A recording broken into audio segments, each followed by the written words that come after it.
going to a place that you always dreamed of going and being present there and having this experience that you go remembering that we are gonna die someday, sooner or later. And I went there, I fulfilled that dream. I had this experience that I always wanted for. It's so good for self-esteem, for presence, for so I think that is a partner in healing the mental health global situation, like travel with purpose. Like just to consider the possibility of taking 1 or 2 weeks off to volunteer for some cause that makes sense for you. And if you can do that in an affordable way and also improve your skills, just consider that. So just navigate through the possibilities, and most important, talk to other people who did that. That is today's guest, Ricardo Lima, who is the founder of Worldpackers, which is an online platform that connects travelers looking to exchange their skills for accommodations with incredible hosts from around the world. And since they have facilitated more than 140,000 exchanges in 140 plus countries, and he also spent 3.5 years on the road visiting over 50 countries, volunteering and learning as much as he could, I thought he would be the perfect person to bring on to help you find safe volunteer or work exchange opportunities on the road, to get his best advice around that, whether you're a traveler or on the hosting side. If you're somebody listening who has the opportunity to host travelers and provide accommodations in exchange for their help, their services, and doing it all in a way that's very symbiotic. It's not anybody taking advantage of one or the other. And also a dialogue around who should not consider a work exchange, maybe who it's not right for. Get into all of that. We also talk about the state of the hostel industry, the pros and cons of hostel life, why he moved his company from a hostel to a van. And we get his best business advice. This meant a lot to me, coming from somebody who's built a platform to this level and also used to work in banking and finance, helping people become billionaires. I thought, well, he might have something to share around business. So all of that and much more is happening right now in this episode. So buckle up, strap in. Thanks for being here, and welcome to the Zero to Travel podcast, my friend.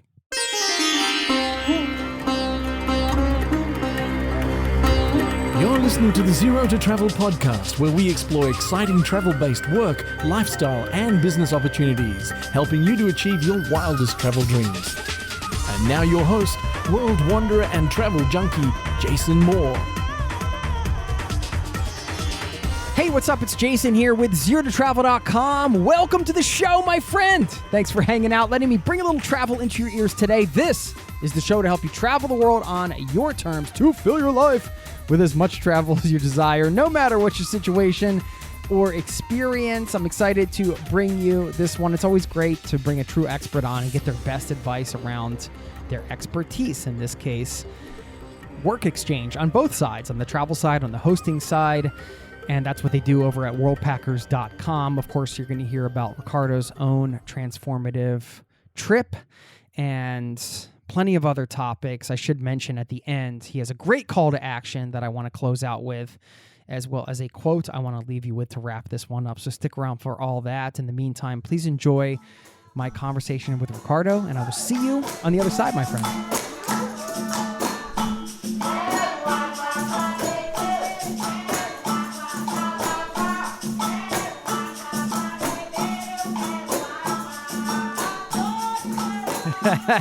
Yeah, you've recorded like 100 podcasts on your podcast or something, right? So Yeah. you know how this goes. Yeah, it's fun. It's fun. You like it? Yeah, I like have fun, like talking. But mine was not travel related. It was more sustainability related, or let's call self knowledge or self help somehow.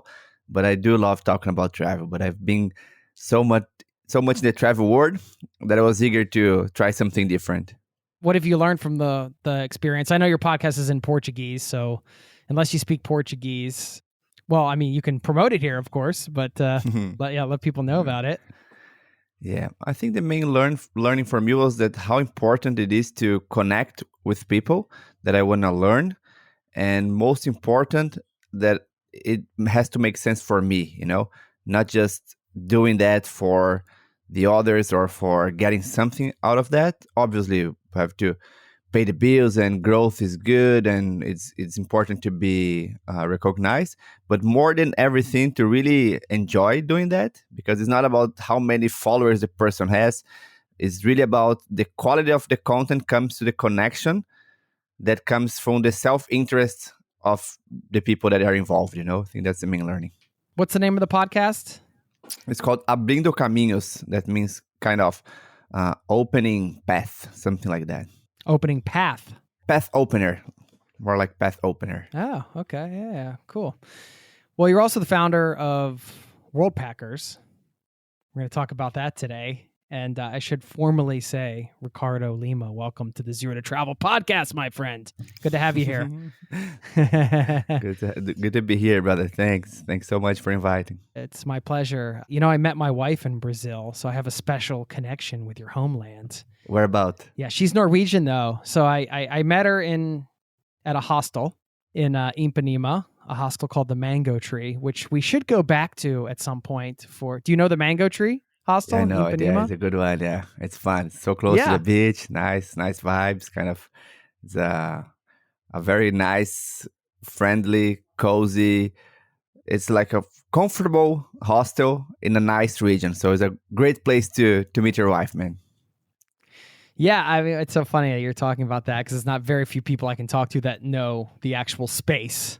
But I'm talking to a guy who knows a lot about hostels and all these things around the world, which we're going to get into. But yeah, so I have a special connection to Brazil. We both do. I still think in the back of my mind it'd be really cool to whisk her away. If you can you call it whisking somebody away if you take them to a hostel? I think you can. Right? Yeah. Man, the hostel industry changed so much after pandemic. Like you probably met her before pandemic, right? When was that?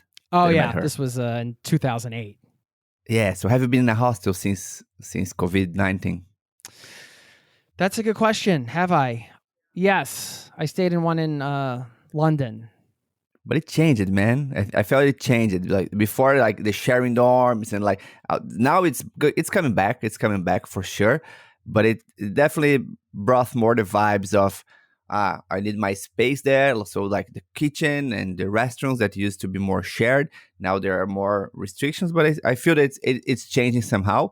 Especially now the new generation Z traveling more and in a more affordable way and getting to know people. But many companies they started to offer kind of a premium hostel version. I think that's kind of the phase that we are on this industry, offering premium. And Mango is a kind of a premium hostel. I feel it. So I think you can say that.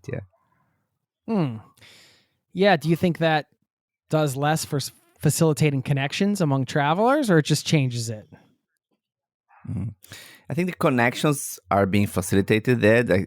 I still believe that that's the best way for you to get to know people and to be in a situation where you have fun in a safe way, in an affordable way, and you get to sit and have and share bread with people from countries or backgrounds very different than yours. But I feel that what is changed is people became after COVID-19, people became more self-aware of, let's say, self-space. I think that I lived in the US before, and I feel that in the US that's very clear, like the notion of self-space. Some parts of the world wasn't so much, but it got more after COVID-19. So I think there was some positive changes in travelers' behavior, also more consciousness somehow. So let's say before some places, let's say Nusa Penida in Indonesia, so many people would go there just for taking the pictures and leave a lot of garbage there. So now less people go there. So people are more conscious. Also because travel is very expensive nowadays, right? So because of war and oil, etc. So I would say that people became more conscious, more self-aware, but it's still the deep desire of traveling. That just increased because people are like just in their rooms for a long time. So I'm very optimistic for travel in the short, medium term. Well, I think the other big thing, and I'm curious about your thoughts on this, is remote work, of course, being able to, as people can work from anywhere. And so I don't necessarily feel like I need to have my own space more than I did. I think right after the pandemic, maybe everybody was a little like, Is this still, what's still happening here? I think a lot of people are looking for space for work too, because they need it for work as well. And that's a difficult balance when you're staying at a hostel to expect to find. Of course, the nature of the hostel depends on, we all know some of these hostels are notorious party hostels. Like, don't check into a party hostel if you actually want to get work done, right? I mean, you can get a private room, but you know.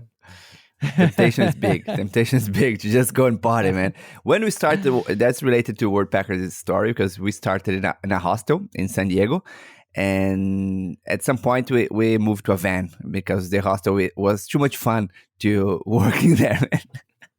You upgraded or downgraded to a van? It depends on the hostel. So, I moved horizontally to a van, man. So, and then I would work in internet cafes. And then when I went to the hostel, then I was able to meet people and party because it's so fun. It's so nice. It's so amazing to meet people and to chat and party and relax.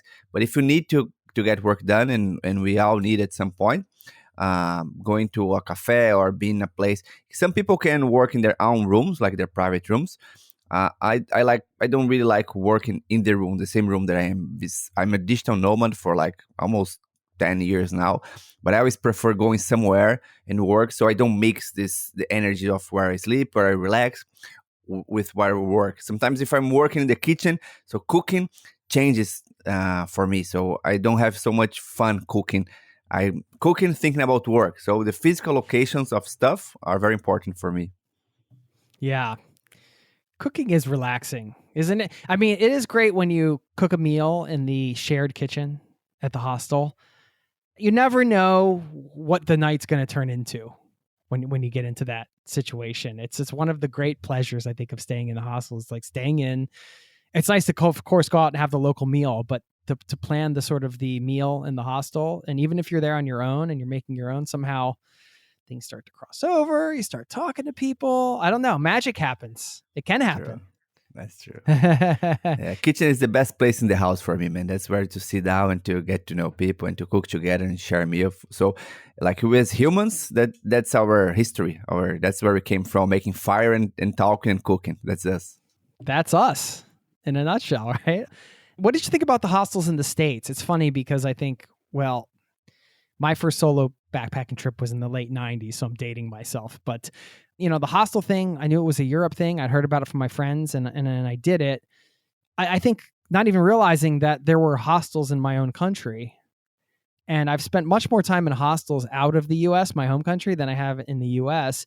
And I don't know if that's just because they weren't as popular. Maybe they're getting more popular now. I mean, you have your finger on the pulse of this stuff. What do you think about the hostels in the U.S.? Is it becoming more of a thing? How are they?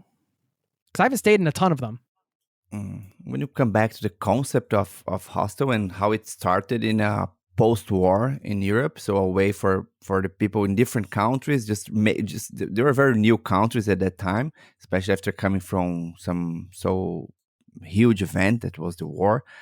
And that was a way for people to really reconnect. So I felt that hostels, they had a huge importance in putting the world together again. So travelers, it's a very, not in a way that you can write specifically about that experience that changed the world in a hostel. But when you think about how many people in that time started going to different countries that just came from a war among each other, and they could, let's say right now, even you go to, I went to hostels in the US where there was like Russians and Ukrainians in the same hostel. When you think about that situation right now in the world where there's a war happening and they were sharing a bread, like just like you become kind of countryless. You become like some borderless when you are in a hostel. Like obviously, you bring your culture, bring your personality.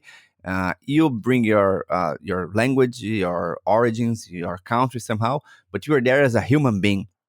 So I found the hostels in the US amazing. Like I've been speaking into American Hostel Conference. I've been to many different hostels traveling as well.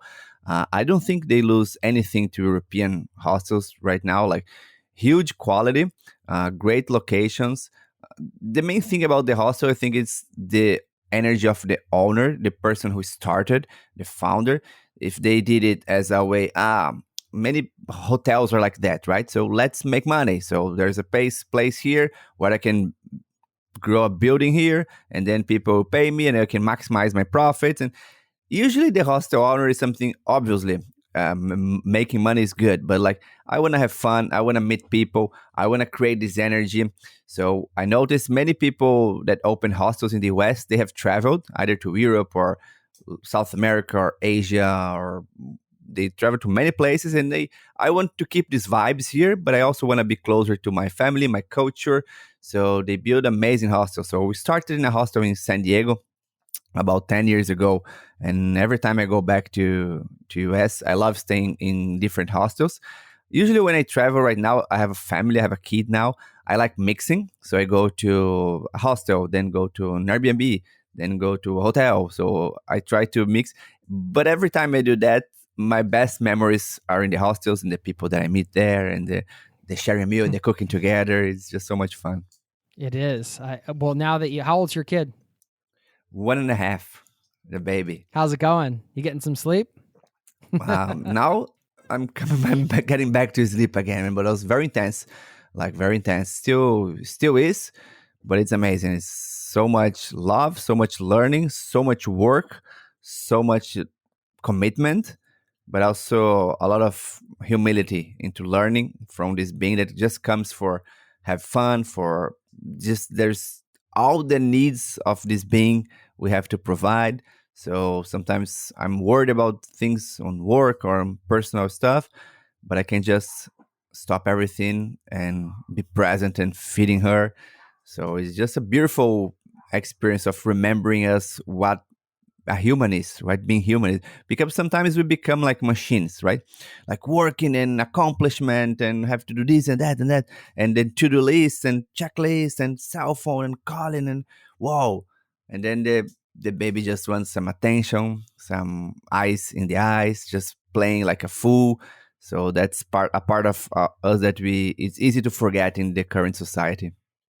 Travel was such a huge thing for me for so many reasons, but one of the big ones that you just brought it up that got me thinking, because I have two children myself, and the presence. I think one of the reasons I would get into these bliss states when I'm traveling is I was so present with my experiences. And the other thing that has made me so present, I think, in recent times is my kids. Like you just said, like you just described. I mean, they can't help but like kind of bring you back to the present moment where you can often just reclaim your joy in some ways, right? Like you're right. Like the online work thing, I think, I don't know when they're going to do studies in this because it's all so new, but at some point they're going to realize this is all messing with our brains a bit too much or something.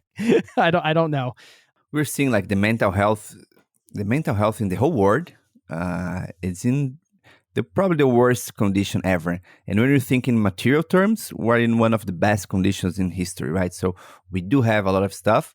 Online work, we can be anywhere. We can like most people, they have food, they have a place to eat. Many people don't. So I'm talking about for people who have like shelter and food, that are most of listeners for sure, and most people who are consuming online content in the world.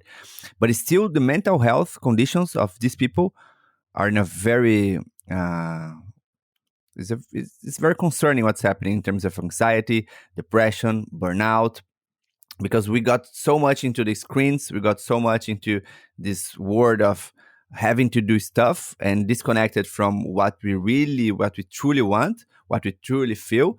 And when you travel, you get back to that state, right? You go, oh man, it's so fun. I meet people, I see this place. I open my mind, because in our routine, in our daily activities, we are mostly close to that. So we don't need to be present. We just need to follow this routine, follow what we are supposed to do, and how we're supposed to behave, and the image that others have on us. So when you go out of this state, we get to spontaneity, we get to presence, we have to baby state, kind of, as you're saying, we're like a baby, different language, different food, different clothes, different conversations, different subjects, different matters, different everything. So that brings some presence, some awareness. And out of this awareness, we can check, okay, so what I want, what I don't want, what I want to stop, what is not doing me any good in this life. So I feel that travel can be a very good medicine for the current state of anxiety, depression, and the whole mental health condition. I don't want to minimize it, say just go travel. And no, that's not what I say. Like, or seeing doctors or the pills that you, so everyone has their specifics. But I'm just saying that adding travel to this, like, could be meditation, could be therapy, could be for me was improvisation classes. It's like there are different stuff that can really help when you're in those conditions. But going to a place that you always dreamed of going and being present there and having this experience that you go, remembering that we all gonna die someday, sooner or later. And I went there, I fulfilled that dream. I had this experience that I always wanted for. It's so good for self-esteem, for presence, for so I think that is a partner in healing the mental health global situation, like travel with purpose, not just travel for sometimes business trips is just too much. Sometimes just traveling to post a picture in Instagram is too much. But like travel with a purpose, whatever purpose it is for the person, I feel it's a great ally in the world. It's funny you bring up the word purpose, because I'm going to pull a quote from your LinkedIn. You said, surprisingly, I started my career as an investment banker. It taught me many things, but most importantly, I realized that despite being a great performer, that was not my purpose in this world. So there was this time in your life when you were lacking that purpose and searching for it, and you kind of did what you just described, kind of walking the walk, right? You went traveling for 3.5 years. And was the intention, I mean, did you really have an intention at that moment in your life was the intention as big as like finding your purpose? Or were you just kind of like, what was your mindset going into that? Did you just save up a bunch of money and say, you know what? I mean, you just talked about the joy and kind of the confidence that comes with like seeing things you've always wanted to see, and all of the benefits of travel and mental health and all those things. Did all of that stuff kind of play into that time in your life? What was kind of your mindset going into that trip? Because it sounds like that was the big pivotal thing, because out of that came Worldpackers and all the things you're doing now. So I think it is important to kind of maybe just you could share some of the experience and some of the lessons from that time for any of the listeners. Yeah. Listening. So my first travel, I went to Park City, Utah. So went working there as a waiter, and for me, it taught me so much about like independence. About the people received me so well in Utah, and out of that, I put there. I was 17 to 18 at that time. I had some small trips before, but this one I went by myself. I was in a different context, snow and in skiing. So that really put in my heart this deep desire of going to new place and to have more of that experience, that joy, that feeling of aliveness. Then after a couple of years, I went to Spain, to Salamanca, to study during part of my university. I did 6 months there, and at that time I was living with someone from Argentina, someone from South Korea, and someone from Congo. So that opened my view to, oh, okay, the world is so big. I want to see more. So the seed in my heart was growing and seeing more possibilities. Then I came back, and then I said, I had studied economics. So I went to investment banking, got a very good job in a very good bank. I was living most of the time in New York at the time. And I had the perfect life as society considered perfect. That means you have a potentially successful career. At that time, I was doing IPOs of real estate companies, potential success in the financial area. So if you keep like that in a couple of years, you're definitely going to get a few $1 million. And then if you keep doing what you're doing. So there was a very good mind challenge for me. So like working with these great people and doing the deals. In essence, I was doing rich people richer. So I made a lot of people I helped many people become billionaires.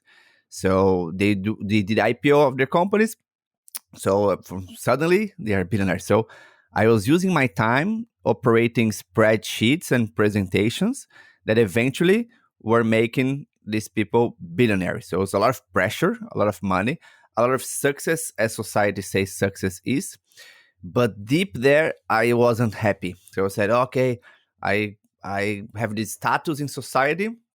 I have this possibility, but like I've doing a lot of hours here, like many weekends, like very few time off. And I looked beside me and I didn't see joy in those people, like they were looking sometimes like zombies, like their eyes were not alive, like I was seeing these people when I was traveling in Park City, or when I was traveling in Spain, or any of the backpacking trips that I did. So I said, I don't want this script for my life, That's like a successful script in terms of how the others perceive it, but not how I perceive it. What I really want is to travel the world. So what am I willing to give up in order to fulfill that? Am I willing to give up this career and this relative success? And then I said yes, because when I remembered, my joy was in those trips. So I said, that's what I want more. If not now, maybe I'll never do that. Maybe in a couple of years I won't do. So it was very, people called me crazy. Was very hard to do that somehow, but very obvious to do that, because that was the deepest desire that I had. Was a sabbatical, was a world trip. I didn't even know the name at that time. I just bought a one-way ticket to South Africa and started this more than 3 years traveling. But the mindset at that time was really asking to my deep, what in this lifetime, what's the one thing that I really want to do? So that was travel the world at that time. So I said, that's what I'm going to do. That's beautiful. You were able to answer the question and then follow through with your answer. Side question: can you make me a billionaire too? Is that because that's something you used to do? So maybe. No, I guess the answer is no. All right, well, it was worth a shot anyway. The thing on investment banking is like it's a lot of ways that you can. There's value creation, right? That's what we do with the podcast for you. There's value creation, and there is how you make this value perceived to others. So I think that's what investment bankers are really good at. So there's like this company, and suddenly how they're going to position this company to show like the growth and the potential in the future, blah, blah, blah. There's like different ways. So there's a lot of sales expertise into that, and a lot, and that I use it so much in travel, and I learned so much in travel. Actually, I feel that I learned this more in traveling than in the bank. Let's say, for example, sales. I remember a guy in Morocco, Abdul. He was from Ouarzazate, and he was selling like carpets. And I was a backpacker. I didn't need a carpet, right? But I went there. So he offered me some mint tea. Next day, he offered me some tahine, some food. So we became friends. But in the last day that I was in Ouarzazate, I was living with like 5 carpets that I didn't even have space to put. But through reciprocity, he taught me the best lesson in sales that I could have ever had. So we had a relationship. He offered me tea. He offered me food. So there was reciprocity. I felt the obligation to buy his carpet. So I could learn that in a Harvard MBA. I could, or let's say, patience, right? Patience. I remember in Uganda, I took a van to see. There were some rhinos that we could see. So I took this local van there. The van had a flat wheel, and then they changed the wheel. Then after a while, another flat wheel. So we didn't have any other wheel. So we had to wait for other van. Eventually, we didn't have time to see the rhinos. Went back home, and I didn't do the activity that I was supposed to do. But I had so much experience out of this day of going out and coming back. I didn't actually fulfill my goal there, but it's really the journey. Like, what was the journey that I had there? How could I have this journey otherwise? So there are so many valuable lessons that travel teaches that can be used in the business world and can help you become a billionaire too. Definitely you can with the travel lessons. Yeah, it's a different kind of education, huh? Mm-hmm. Well, I mean, you spent 3.5 years on the road, visited 50 countries, and you were volunteering, and it's leading to the platform you created, Worldpackers. You guys have, at least according to my research, has facilitated more than 140,000 exchanges and helping match the conscientious travelers with hosts around the world. Explain kind of what you guys do, and I do have some questions about how it started and some advice, but what I wanted to do is just have you explain what it is, and then I wanted to get some general advice on work exchange opportunities and kind of best practices and things like that, if that's okay. Got it, sure. So Worldpackers is a marketplace. It's an app that you can find right now more than 10,000 opportunities in pretty much all the countries to have those experiences. Like kind of this travel changed my life. What me and my partner Eric, what we wanted to provide initially was this opportunity to transformational experience for more people. So many of our friends initially, they go, "Oh, you guys are so lucky." And Eric was living in San Diego for a while, so at this hostel, International Travelers House, and then people were saying, "Oh, you guys are so lucky and rich," and you go, "Oh, actually, it's not about lucky or money. It's like so these opportunities that you can help out, that you can volunteer. Right now, we have our eco program, so you can volunteer in ecological or farms. Have our social programs, you can volunteer in NGOs. So the basic is you are going there to help some place, some community, some group of people, and in exchange for the help, there is accommodation. That's the, let's say, the rough definition of what we do. Like the deeper definition is it's really about the experience. So which kind of experiences does your soul want? Do you want to have? So you can filter by, let's say, mountain or vegan, or you want to use your skill as digital marketer, or you want to be in a place for 1 week, you want to be in a Buddhist retreat, you want to be in a boat party. So what kind of experiences you want to have? So it's in a very affordable way.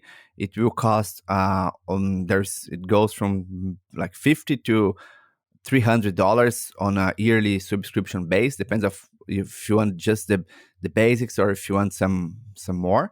So, but as cheap as that, you can travel for the whole year. So we're gonna be either in a couple hosts or you choose the kind of host you want.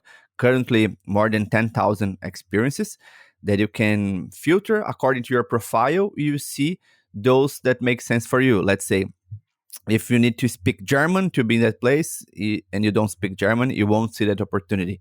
So you build your profile, you put your preferences, and then we're going to match you up with opportunities around the world.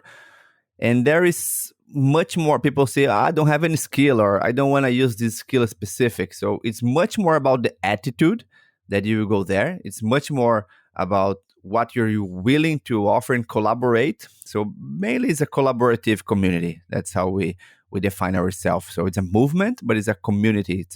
Right now it's 4 million people that are in the whole community there that are looking for other people with a similar mindset. Because when you're going to travel, so there's people that travel in a rush, right? There's people, but if you want to meet people that are traveling for the experience, and you use the word purpose, but the purpose could be anything as simple as try something different, as simple as I want to get to know people from different cultures. Like there is so much romance in the word purpose nowadays, but it's a simple thing as what we're looking for. And then there is a lot of people that are looking for similar things, that have similar struggle when they try to talk to others about why travel is so important for them, why collaboration brought them some joy.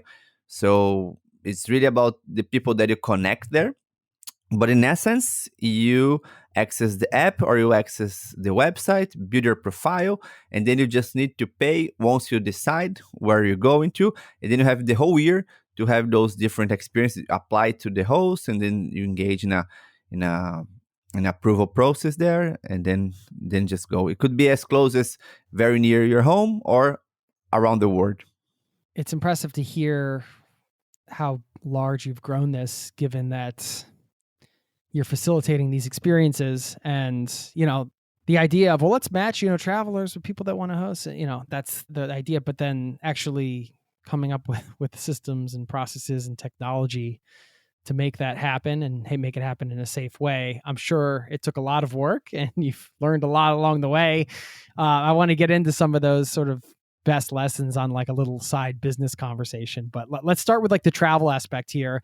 And we could take this off the platform as well, because I understand like people are here to learn about this, but also get, general travel advice. And I mean, you were doing the work volunteer thing for quite a long time before you even started this on your own as an independent traveler, right? So I think people's number one concern on the travel side, well, you could tell me what the number one concern is. I would guess one concern is safety, and then, not getting taken advantage of. So showing up where like, they say, oh, well, you have to work 5 hours a week. And the next thing you know, you're like digging ditches for 20 hours a week. And like, this isn't what I signed up for. And you're sleeping in a hole somewhere underneath their house.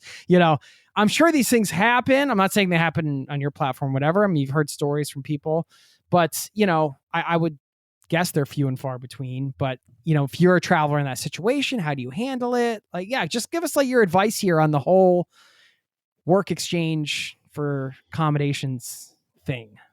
Mm-hmm. Yeah. And that goes from both sides, actually, right? Because many hosts, they said, I don't want volunteers because volunteers are lazy. Or so there is prejudice in all sides.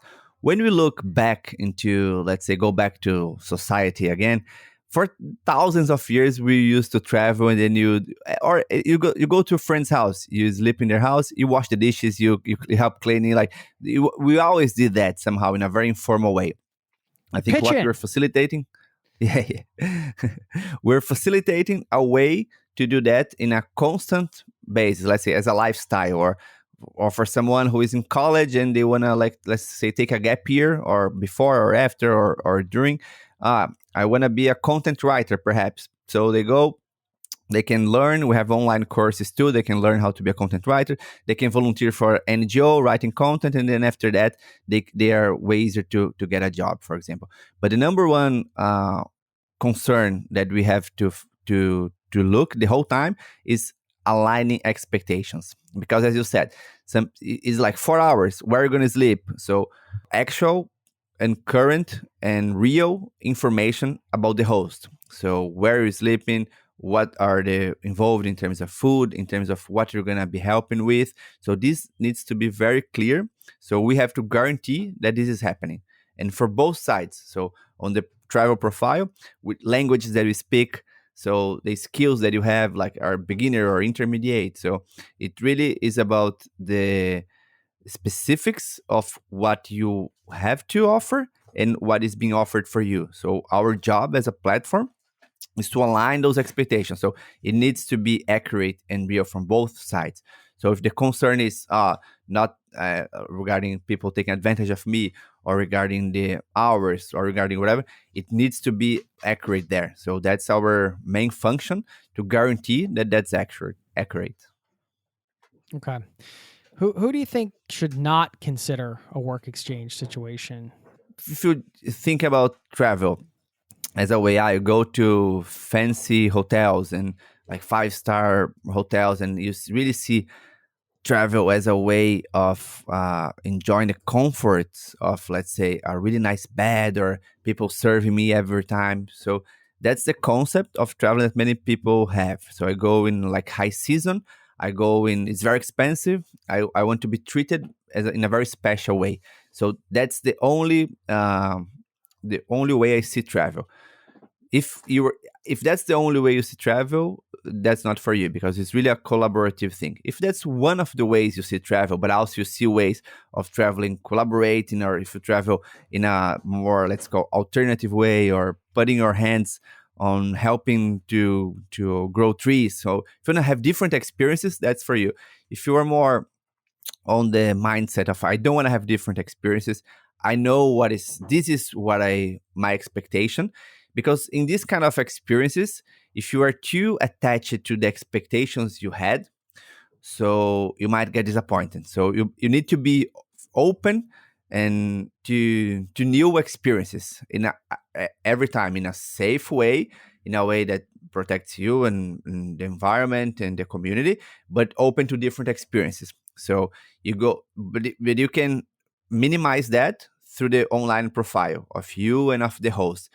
but I would say it's really about the mindset of not just the collaboration, but the new experiences way. So, because for many people that travel, they have their whole plan, right? So, I'm going to eat in this place, I'm going to sleep in this place. So, they have like 1 week or 2 weeks, whatever, and everything is planned.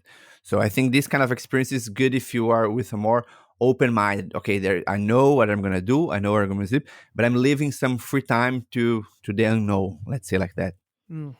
Okay, cool. Yeah, I mean, I think there is a misconception that the only people that do this sort of thing are, like you said, college age or people on a gap year. But from a lot of the conversations I've had on the podcasts, it's really people of all ages that do this. I've talked to families who do this. I just wanted to get your thoughts on that, because this is one of those things that I feel it's always important to kind of let people understand, like, some of these things that seem on the surface are just for like the the hardcore young budget travelers or whatever. Is Mhm. It's not just that. Am I right?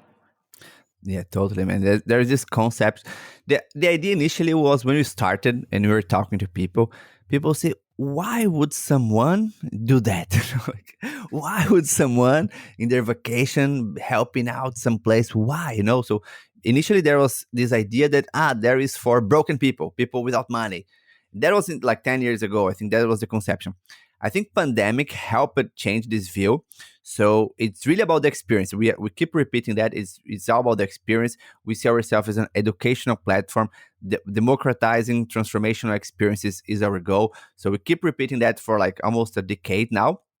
But I feel now people are looking more for, let's say, personal growth. They're looking more for purpose travel. They're looking quite quitting, man. So people are not happy. We're talking about mental health. We're talking about affordability with crisis, and especially Generation Z. So for young people, it became really obvious now. Like, okay, gap year or college students. So I can. But for older people, it became obvious now because they have the time, they have the money, and they have the experiences. So they're the best volunteers most of the time. So they help balancing. So Generation Z, for example, sometimes a lot of energy, they want to go and help and do.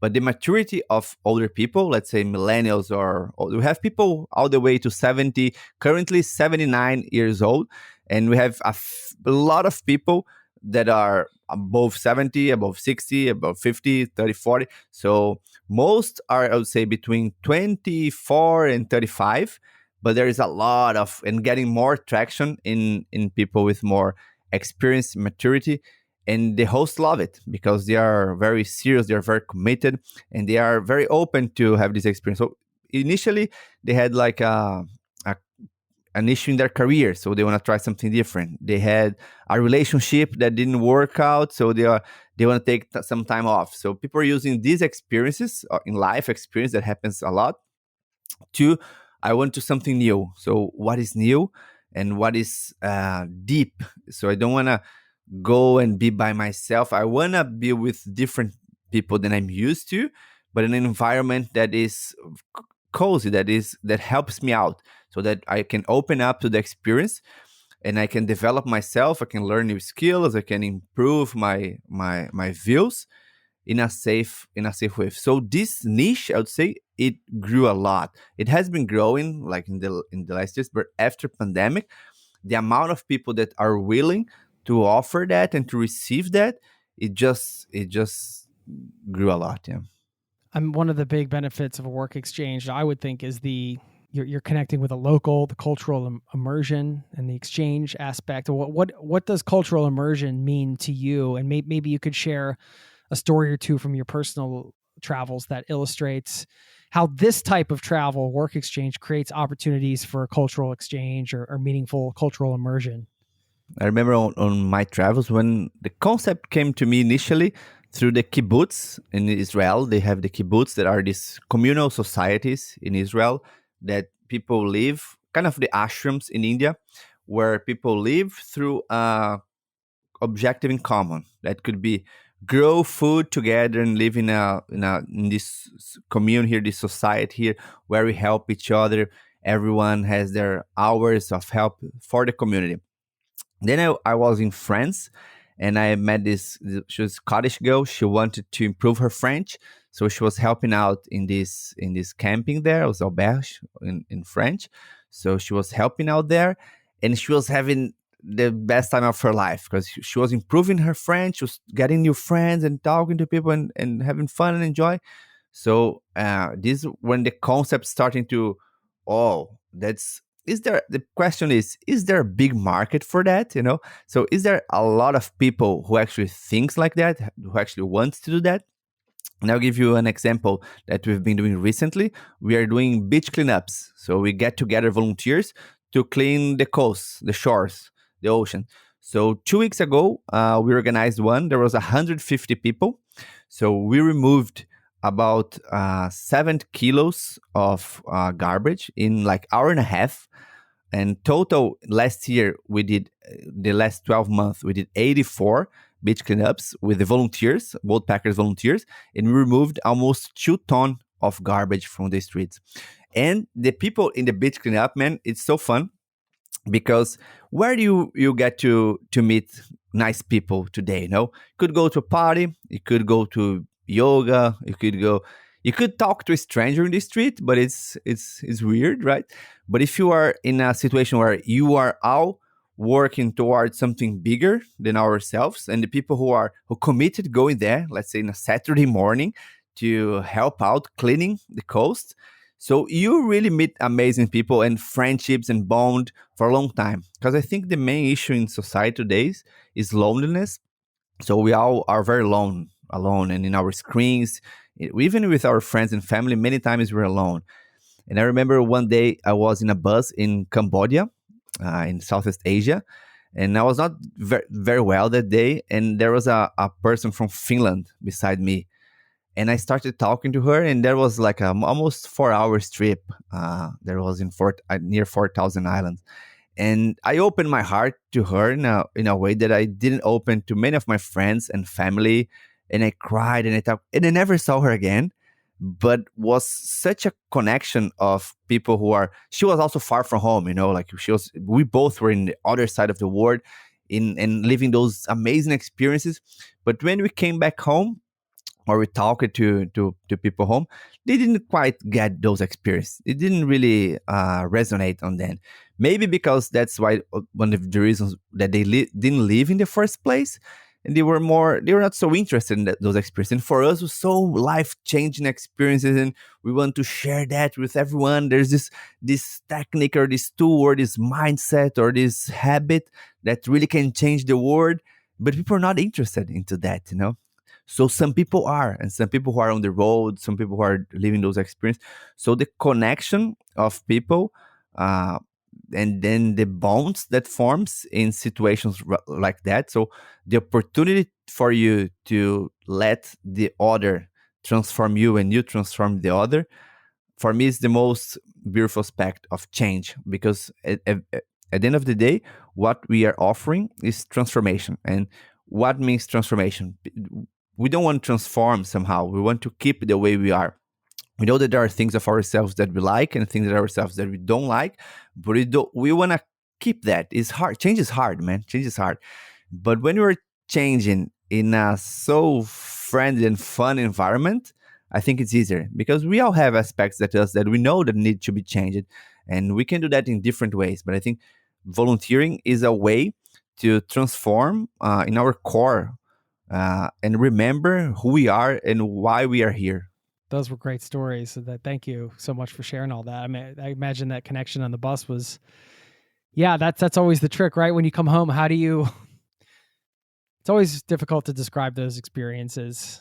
Some people might get them, and others maybe it's just that's just sounds strange. But if you've traveled enough and have been around the world with other travelers, and you kind of have this shared sort of, like you said, it's the like-minded nature of things. So if you're coming into a group that's like-minded, easier to make those connections. You mentioned the beach cleanup as an example. I mean, how does it feel for you to know that these things are going on, beach cleanups, and people having these great experiences? I mean, to start from where you did to now, like, these experiences are happening all around the world as we speak.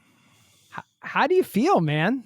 Yeah, when I stop to think about that, I feel happy on what is happening, but I also feel there is so much, and so if you think so few people they know about those experiences, those possibilities, the actual possibility of you doing something like that. So many people don't consider, they don't think change is possible. So when I look, okay, we've done a lot right now. There's about 70,000 people traveling through us, and that's great.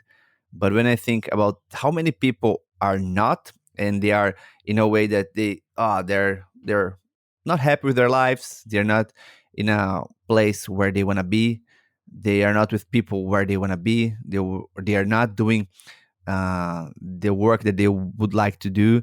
So when I think about that, there's so much, and we're constantly improving platform and change and app and our channels, and there's social media, and there is affiliates. There's so much work. But when I talking about purpose, also I think it's good to remember myself. I'm working probably more now than I was in the bank, but the nature of work it changed because I love what I do. So I talk to people, and sometimes I'm on like walking in a place and having a call, but why am I doing that? So. And again, nothing against bankers and nothing against making millionaires billionaires, and that's part of my life, of what I did, and I learned a lot with that. And for some people, that might be the purpose.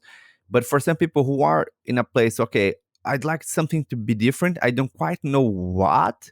I don't want to spend a lot of money into finding that out.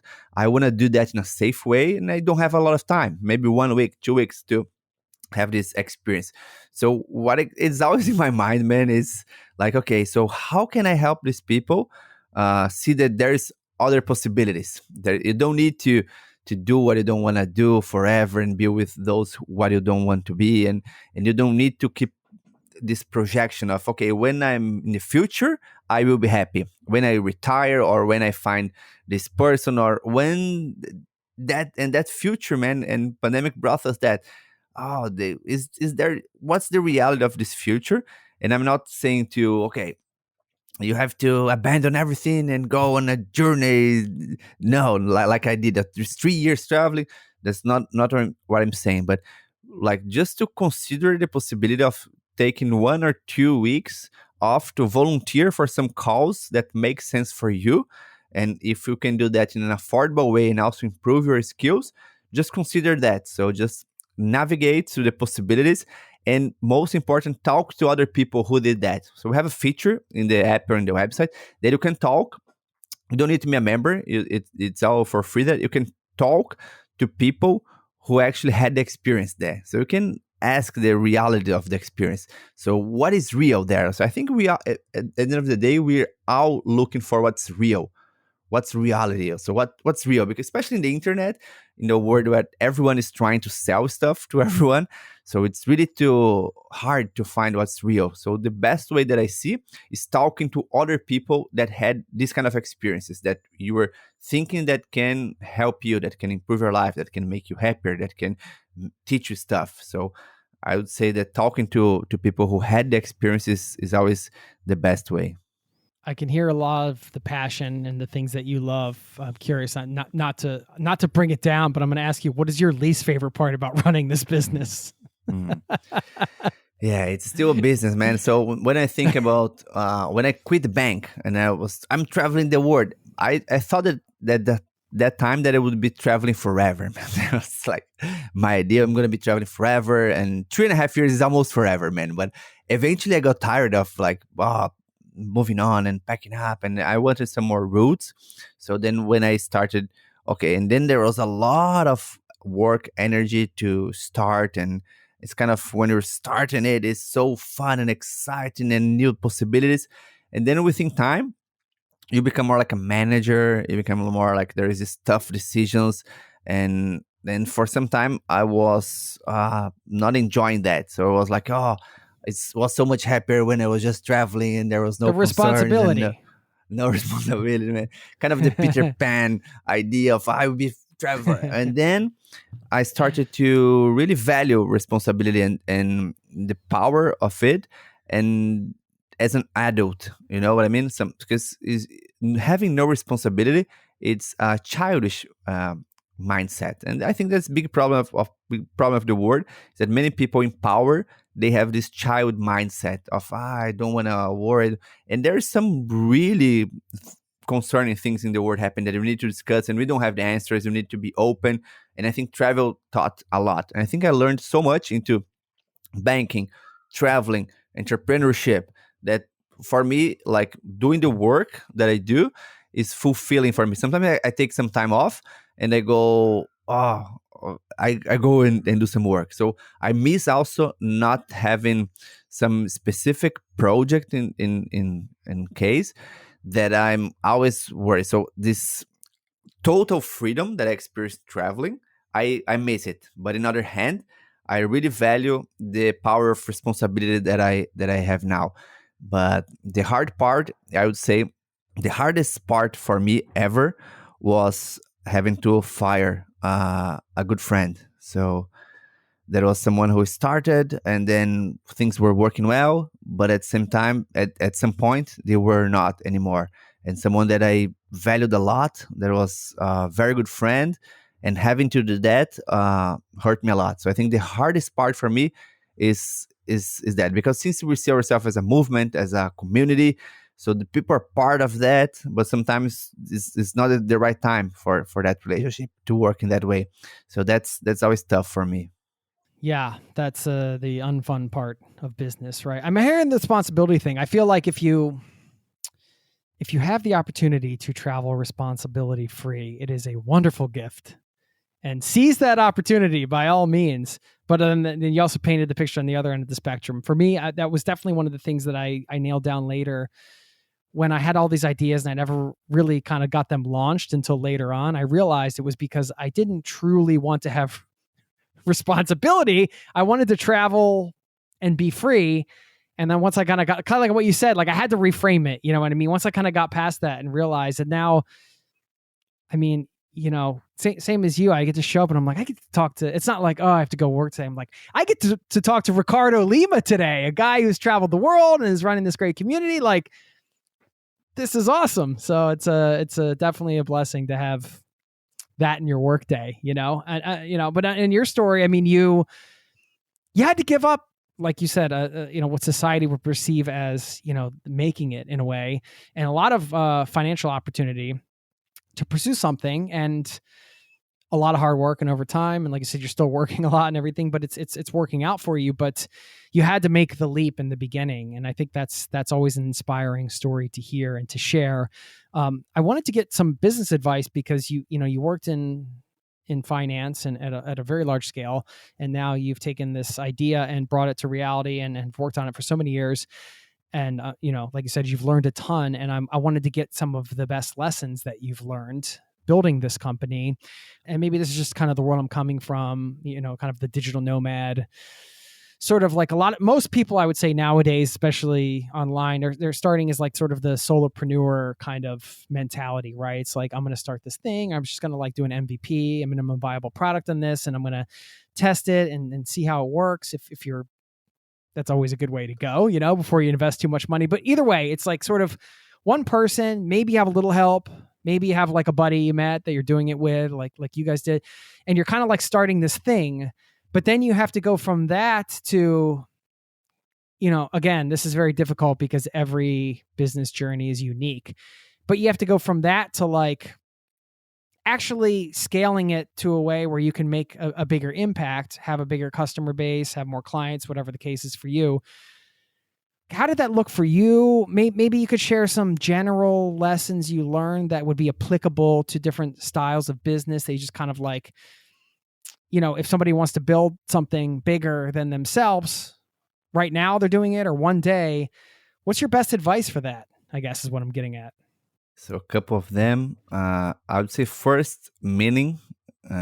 So it's good to have financial independence, geographic independence, but I'm feeling that every time more, it's very important for us to notice what kind of impact we're having in the world. So meaning in terms of, okay, so who are you helping? So in terms of society, other people, or planet Earth. So which kind of impact are you having in what you do? So trying to get this three things together. I would say actually four things together. So look for your financial independence, your geographic independence, the positive impact in the world, and your well-being, because it's also easy to get burned out if you have all of those stuff. In terms of you're starting something, or if you're just starting, I would say get 10 people using your product or service as fast as you can, and get feedback from 10 them. people, So did you say? 10 people 10 getting you people. Okay. feedback. Yeah. Yep. So if you are a product or a service, find a way to, even the 10 friends is not the best, but it still works, but get them to give you feedback. So honest, exchange it for candid and honest feedback. That's the most valuable thing you can have in the beginning, because if your idea is in your mind, like Worldpackers, for example, it took us like 4 months to build the first version of the website. We did in a Excel spreadsheet, because that's what we understood at that time. So we hired a programmer in the other side of the world to do that. It took us 4 months, but it was a lot of attitude, but we didn't have the preparation. So I would say attitude beats preparation if you want something to start or to go, because you can prepare.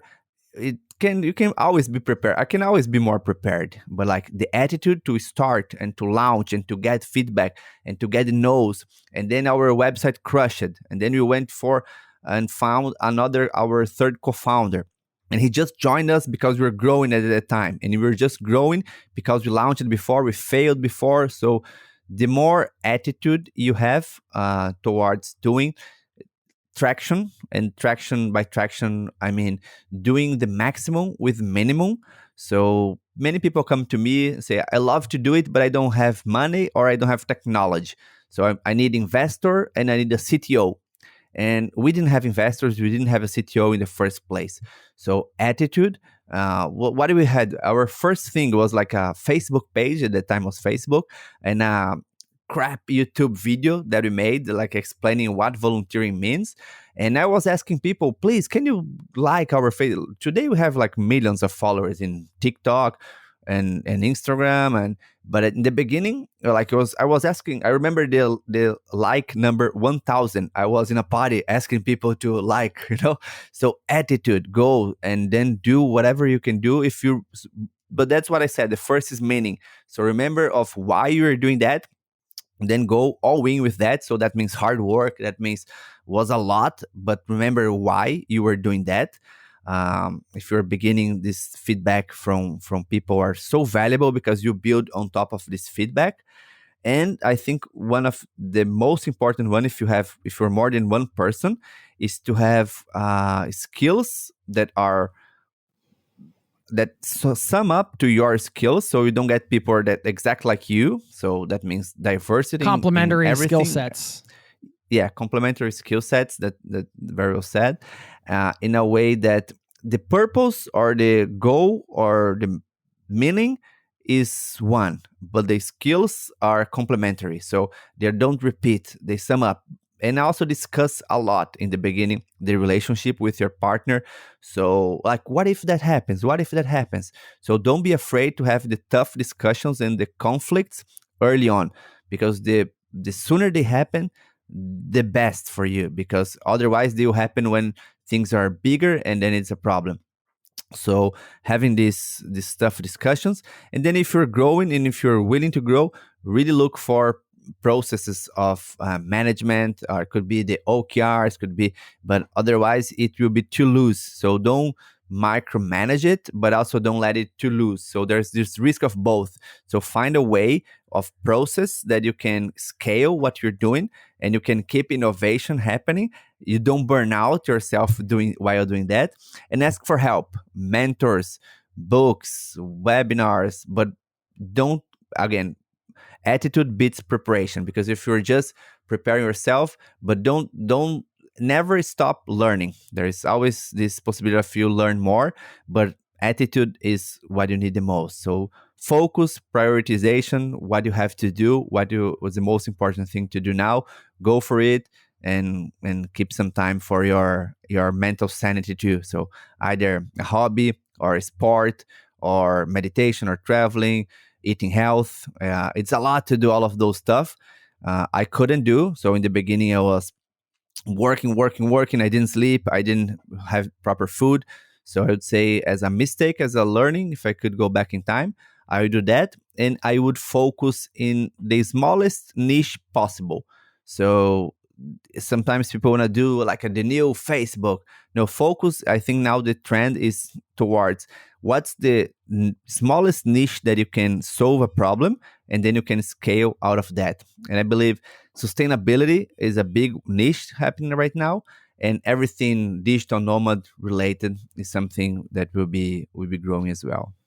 Great advice. Did you guys ever get funded, or is it all still self-funded? And Yeah, no, we have is small investments from the early days. So we had seed investment in the early days, about 7 years ago. did you have any advice around that? Because that's always you come from a finance background, so that sounds much easier for somebody like you to navigate than me, for example. Mhm. Yeah. So in terms of investments, the first advice from me would be just go if you are sure about that. So we were sure because we knew the people there. We were in a situation that it made sense for us. It made sense for them.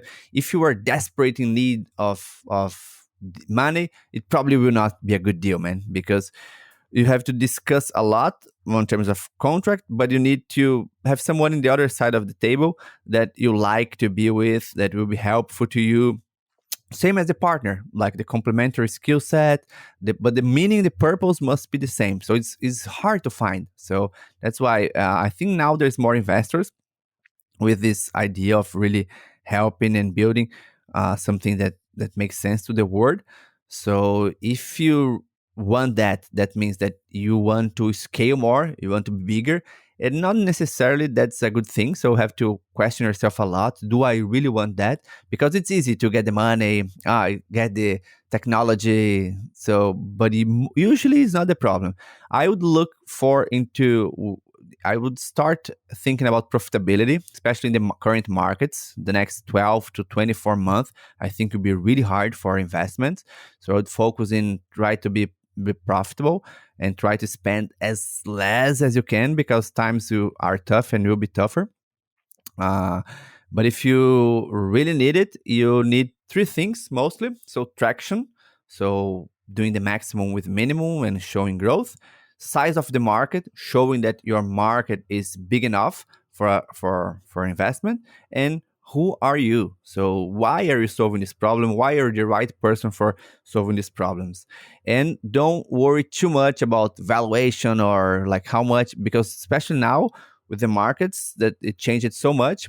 The valuations that were used in the past are very different than what's happening today. So don't get too attached to that. Focus more on who will be your partner. It's like a marriage. It's like you're getting married, and it's more than a marriage. Because a marriage, sometimes you can just leave the marriage, and that's not like a marriage, man. It's more than a marriage. So worry, think about, and solve the relationships as you would do in a marriage. So make sure to put the toilet seat down. Is that what you're saying? Yeah, pretty much, pretty much. Okay. Or at least negotiate that. Is that need to be down or not? Sometimes down, sometimes not. How we're going to define that? So these discussions are very important. They are annoying to have it. Like what if I die? What if I want to give up? And that must be written there because those things might happen. You can I like the idea of positive thinking, but I don't believe that the universe conspires about. I think you have to do the work, man. You have to plan, you have to discuss, you have to do. Then the universe conspires. Like the luck favors the one who is there out there, like on the arena. So I believe that having those discussions and pursuing conflict, because most we try to run away from conflict. But if you go for conflict, especially early on, especially with the people that have the same purpose or you're running towards the same goal as you, let's say an organization, having those discussions is very important and helps out a lot down the road. Having tough discussions or facing conflict head on is one of those things that I feel really helped me in my personal growth, like just having to do it and forcing yourself to do it, even though it's uncomfortable. And it's a different kind of uncomfortable than, going off the beaten track, travel uncomfortable. It's dealing one-on-one with a conversation, like having to let go of a friend, like you mentioned, or those types of things that can happen. There are also tremendous opportunities for growth, even though at the time you dread it, right? You're just like, I'm dreading this conversation, but you learn a lot. I appreciate you sharing some of your key lessons learned here. I had one or two more things, if that's okay. Just managing remote employees, because I read you guys have around 50 remote employees now. Maybe it's more, maybe it's less, but you've had quite a big team at least at certain points. Advice on managing such a large remote team, because I think this is one of the key strategies that ties in with where this all started with, like, imagine the solopreneur trying to build something bigger. At some point, you might have an office, but if you're listening to this podcast, most likely you have a remote team because you like to travel and have that freedom, and you like to give that freedom to others too. And maybe there's some base, but yeah, so it's different for everybody. But yeah, just curious about any advice on managing the remote Yeah. work thing. So we don't have an office. Last time we had an office was about 4 years ago. And we moved. So we started physically and then moved to remote. And there is this challenging to move in. So if those people who are in with an office and wanting to go to remote is a specific challenge. Those who were born remote, I think, is a different challenge. Mainly, the hardest part if you're born remote is to have these connections with people that is hard to get online. So you need to do like offsites and company retreats. We do every 6 months company retreats, and the areas, let's say marketing or operations, they get together every 6 months as well. So every 3 months, so people are seeing each other. So 3 months the area, 6 months the company, 3 month area, 6 month the company. So having this bit, so I learned that 3 months is a good time for you to be away, but also then you need to reconnect and to regroup and to discuss. But other than that, the hybrid way, I don't like that much because otherwise, especially as a travel company, many of the people who work at Worldpackers, they are volunteering somewhere. They are word packing somewhere. So I would say in our case, they're using the product, bringing feedback, and we're seeing each other from time to time. We do a weekly meeting. I think that's quite important, especially because with remote, it's easier um, to things fall apart somehow. You don't know what's happening. Like if you're in the office, you see someone, you talk, have those chats in the coffee break, but like that's the only meeting we have. So it's like 25 minutes. It's just updates for every area, say what's happening there. And we try to reduce the number of meetings, especially because there is different time locations. So we avoid meetings, but we have a system. We have OKR system. We use Slack, mostly for communications. We use Trello mostly for project organization. And then we have specific encounters between areas, let's say marketing and tech, how they're giving feedback to each other. We are every time grabbing feedback from customers and using Slack channels. So we love using Slack channels for different purposes to make sure that the communication doesn't need to happen in the same time live, because for some people the time zone might be crazy. So remote has an additional challenge of time zones if you are in different parts of the world, like we are. Like yesterday I had a meeting with someone from my team. He is in Korea. He's in South Korea. So it's hard if you have to be schedule meetings at those times. So we have to learn how to communicate with different time zones. So how to project management specifically, and inside the areas, how we're going to deal with that. So having great leaders for us is essential. So you have to have great people doing things. You cannot concentrate everything on you, especially if you are remote there. So having great people and having studied ways to do it remotely, learning with other companies, with other people, chatting, constantly trying to improve, using tools, the software, like the technology that is out there to help. But eventually, if I had to sum up in one word, is trust.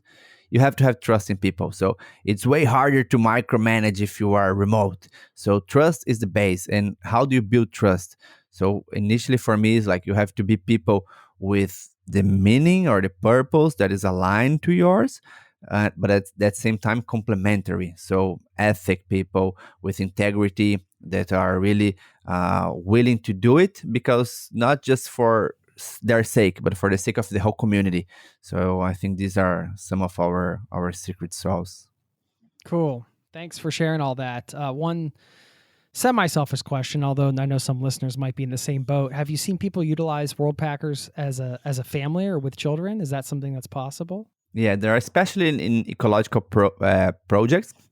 There are many projects that are permaculture, that you go there to mostly to plant, to harvest. Those projects, many of those projects, they accept it, but you have to talk to the specific host. But then there is some blog posts that were written about. There's some reviews written about that.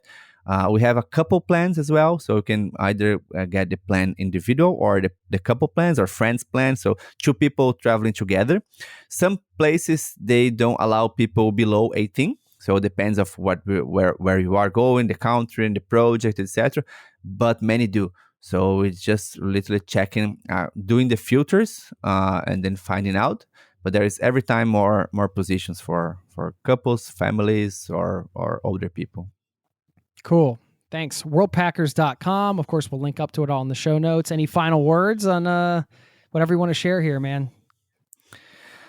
Yeah, I would say as a way to wrap up, we started talking about that intuition or connection, and those sometimes look like woo-woo words or like spiritual talks. But I always think that is very important for everyone to listen to this. You can call inner voice or whatever, to see what makes sense for you in this life, man. It's just for me, remembering that we're gonna die is like, oh, okay, what am I doing with my life right now? And maybe it's not travel for you, maybe it's not entrepreneurship, maybe it's like painting or poetry, or no, maybe it's just watching Netflix, whatever it is. But like I always say people to ask yourself and try to listen to this voice that is somehow beyond our rational thinking, and sometimes a silence place or nature helps out that. But just to check up in yourself, like, are you happy? Are you where you want to be? Are you doing what you want to do? And be honest to yourself. If not, and the worst thing is you lie to yourself. So find this inner honest is the best way to still have time to change, if you, or just to celebrate where you are.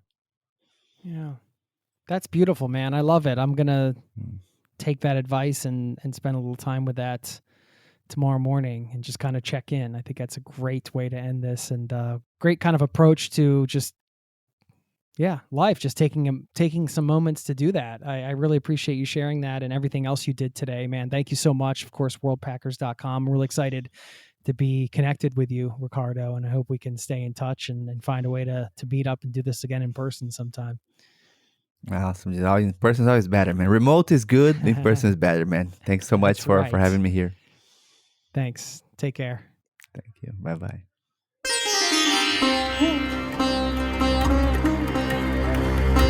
Special thanks to Ricardo Lima for stopping by the show and sharing his advice. Loved that conversation. They were kind enough over at Worldpackers to extend a discount code to the listening audience here. You get $10 off if you use the promo code ZERO2TRAVEL, just like the name of the podcast over at worldpackers.com. So if you want to get in there and take advantage of what they have to offer, there you go. And I loved that call to action at the end there, checking in with yourself. And one thing that stuck out that Ricardo said is the worst thing you can do is to lie to yourself. I thought that was something worth mentioning here as we close out. And we don't do that on purpose, right? Sometimes we know we're lying to ourselves, but we kind of keep the lie going because it helps us feel better or justifies a behavior or an action or someplace we are in our life, whatever the case is. if you do spend some time to check in with yourself after this podcast today or tomorrow, and you accept that call to action there that Ricardo gave at the end, then just wanted to highlight that. The worst thing you can do is lie to yourself, and just a little friendly reminder to all of us here as we close it out with a quote, this one from the Dalai Lama. I think this is a good one to finish up, who said, "When you talk, you are only repeating what you already know, but if you listen, you may learn something new." And I think that goes for sitting quietly and listening to ourselves as well. So with that said, I'll let you go. Thanks for listening, and I will see you next week. Peace and love to you and yours. Cheers. This podcast has been brought to you by ZeroToTravel.com.